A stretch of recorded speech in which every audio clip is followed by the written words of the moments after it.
네, 정보통신 기사 기출 문제 보겠습니다.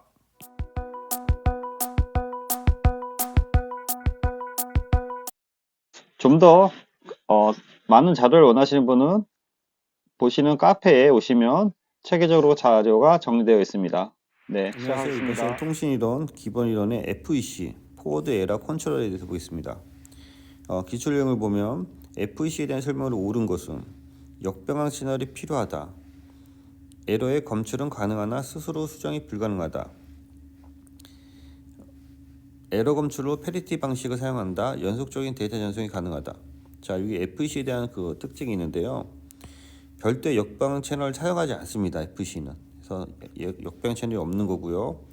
연속적인 데이터 전송이 가능합니다. 그래서 에러 검출은 가능하나 에러 디텍터 검출하는 거죠. 수정이 불가능하다. 그래서 밑에 보시는 것처럼 오류 발생 시 패키지 재전송하지 않습니다. FEC는 자체 수정하여 재전송하는 것이 불가능하다는 것입니다. 그래서 FEC는 오류 발생 시 패킷을 재전송하지 않고 자체 수정합니다. 자체 수정한다. 해서 자체 수정해서 재전송은 불가능하다는 게 이제 특징이 되겠습니다. 잉여 비트 FEC에 대한 잉여 비트가 사용돼서 대역이 낭비될 수 있는 거죠. 에러 정정 기능을 포함하고 있고 CRC는 FEC에서 이제 CRC 코드랑 이제 컨버전 코드가 해당되는데 이게 FEC 안에 CRC가 있다고 보면 되는 거고요. CRC는 에러를 디텍트만 한다, 검출만 하는 거고요. 그래서 넓게 보면은 FEC 안에 CRC가 약간 포함되어 있다라고 보면 되는 거고요. FEC랑 CRC랑 약간 틀린 점은 CRC는 사이클 리던던시 체크라고 했죠, 우리가. 리던 체크라고 해서 에러를 이제 검출만 하는 부분이 되는 거고, 그거에 대한 정정 기능까지 포함된 게 FEC라고 할 수 있겠습니다. 그래서 여기는 연속적인 데이터 전송이 가능한 부분에 대해서 주로 사용하는 거고요. 에러 검출로 페리 체크 방식을 사용한다라는 것은 검출만 하는 것은 이제 CRC만 해당이 되는 거고요. 그 다음에 역병한 채널이 필요 없고 서로 수정을 하니까 에러의 검출이 가능하나 스스로 수정이 불가능하다. 이것도 이제 CRC에 대한 설명이 되겠습니다. 그래서 FEC 특징 안에 이 CRC가 해당하지만 CRC가 부분 집합으로 생각해서 CRC랑 FEC랑 구분해서 풀으셔야 됩니다. 그래서 크게 순방향 접근 방식과 역방향 오류 제어 방식이 있고요. 그래서 여기 오류 검출과 정정이 가능한 FEC가 되는 거고, 여기는 오류 검출 재전송하는 부분이 되겠습니다. 잉여 비트가 아무래도 검출과 수정을 하기 때문에 좀 많은 거고요. 제어 주체는 수신축, 역방향은 송신축이 되는 거고, 해당하는 게 주로 해밍 코드, LDPC, 터보 코드가 되겠습니다. 역방향은 주로 ARQ 방식에 해당이 되겠습니다. 그래서 오류 제어 방식에 크게 오류 검출 방식과 오류 제어 방식으로 이렇게 나눠지고 있고요. 여기서 페리티 체크나 CRC는 검출 위주로 하는 거고, 오류 제어에 FEC라든지 BEC가 이렇게 함께 포함되어 있다고 볼 수도 있겠습니다. 어떻게 보냐에 따라서 구분이 이렇게 다양하게 될 수 있겠습니다. 그래서 FEC 코드는 블록 코드랑 넘블록 코드가 있는데요. 블록 코드 방식에 해밍 코드, BCH, 리드 솔로몬 등이 해당되고, 넘블록 코드에 컨볼루션 코드, 터보 코드, LDPC 등이 해당됩니다. FEC는 데이터 오류 발생에 대한 신뢰성을 향상시키기 위해 사용되는 디지털 신호 처리 기술로서 데이터 전송 또는 저장 전에 오류 수정 코드라는 중복 데이터를 추가하여 전송하는 방식이 되겠습니다. 좀 더 상세하게 FEC에 대해서 설명되어 있고요. 순방향 오류 제어라고 할 수 있고, FEC 인코더 안에 송신되는 데이터와 페리티 비트가 함께 추가돼서 전송이 되면은 수신 측에서 리시브 데이터에 페리티 체크를 해서 에러를 검출하고 수정까지 하는 게 FEC의 특징이라고 할 수 있겠습니다. CRC는 에러를 검출만 하는데 FEC는 컬렉션까지 한다. 그래서 이게 FEC다. 차이점을 정리하시고요. 내용을 보면 데이터 전송의 신뢰성을 향상시키기 위해 통신 시스템이 사용된 기술이고, 수신자가 전송 중에 발생했을 오류를 감지하고 수정하는 데 주로 사용합니다. 전송 내 신호에 중복 데이터를 추가하는 것을 포함하고 원본 메시지에 추가 데이터 비트를 추가하여 전송하는 것으로서 수신기에서 오류를 감지하는 수신기 기반의 오류 검사라고 할 수 있겠습니다. 추가 비트 페리티 검사, CRC 또는 컨버전 코드와 같은 수학적 알고리즘 사용해서 계산하고요. 수신기는 중복 비트를 사용하여 메시지의 무결성을 확인하고 전송 중에 발생할 수 있는 오류를 수정합니다. 그 내용을 다시 풀어 쓴 거고요. FEC의 특징을 보면 주로 1대 N 통신이다. 주요 용도는 송신 측이 한 곳이고 수신 측이 여러 곳일 때 사용하고요. 5를 수정한다. 실시간 처리 및 높은 처리율을 제공해서 오류 발생하여도 재전송의 요구 없이 오류 수신 가능하고요. 열악한 상황에 사용한다. 수신 데이터를 재전송, 우리가 이거를 이제 돌려보내는 재전송이라고 하는데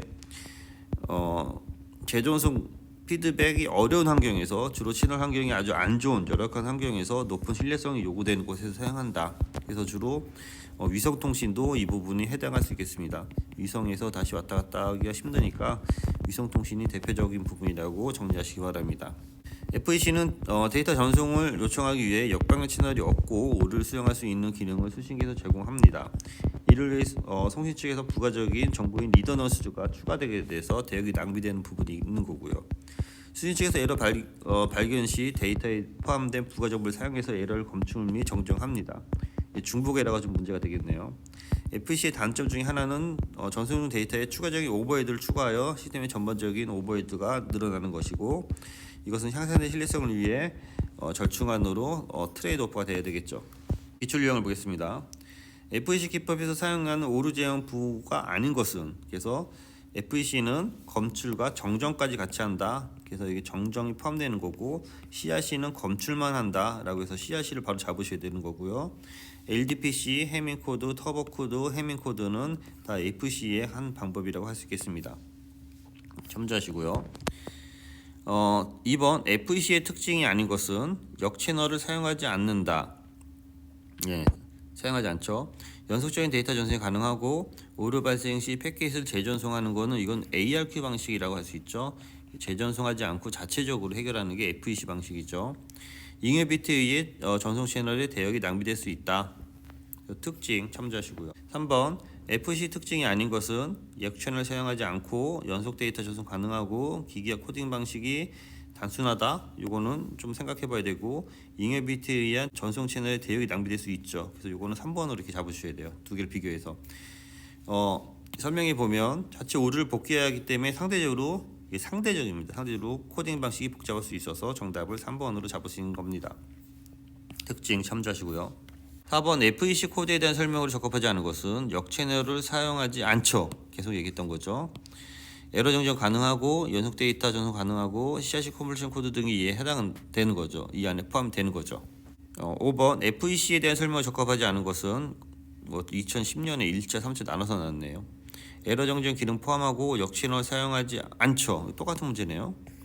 연속 데이터 전송이 가능하고 해밍 코드 컨볼루션 코드가 사용되고, 참조하시고요. 6번 데이터 전송 시스템에서 발생하는 에러에 대한 제어 기법 중 백워드 채널이 없거나 통신 위성처럼 라운드 트랩 딜레이가 긴 경우 적절한 통신 제어 방식은 우리가 이거를 자체 수정 가능한 FE 방식이라고 잡아주시기 바랍니다. 요 순방향, 역방향 한 번 더 참조하시고요. 7번 FEC 기법에 사용된 오류 제어 기법이 아닌 것은, 오류 제어하는 것은 CRC는 검출만 하기 때문에 상관이 없고, LDPC, 터보코드, 해밍코드에서 아까랑 같은 문제이기 때문에 정리하시고, 2022년도 나왔기 때문에 이런 문제가 계속 나올 수 있을 것 같습니다. 2022년 문제네. 이것도요. 피드백 어크놀러지랑 무엇인가 해서 부가 확인 응답. 그래서 이거는 수신 전문 내부에 응답 메시지를 따로 보내지 않고 상대편에 전송되는 데이터 전문의 확인 응답을 함께 보내는, 그러니까 데이터의 내용에 응답을 함께 보내는 방법이다. 그래서 이걸 피드백이다 라고 정리해 주시기 바랍니다. 똑같은 문제가 2010년도에도 나왔었어요. 그 내용이 맞는 것은 수신 측이 별도 아크를 보내지 않고, 이 내용이죠. 별도의 아크를 보내지 않고 상대편을 향한 데이터에 포함돼서 응답을 보내는 것. 그래서 이거를 피드백 방식이라 한다. 8번, 9번 같은 문제입니다. 10번 전송 채널 대역의 이용 효율을 높이기 위해 수신단에 수신된 데이터에 대한 확인 응답을 따로 보내지 않고 상대편에 향하는 데이터 프레임에 확인 응답 필드 함께 보내는 거. 앞에서 계속 했죠. 피드백 방식. 이 문제를 답으로 하고 또 그 거꾸로 이것에 대한 내용을 묻는 거고 해서 8번, 9번, 10번이 다 똑같은 문제니까 함께 같은 걸로 정리해 두시기 바랍니다. 네, 이상입니다. 수고했습니다.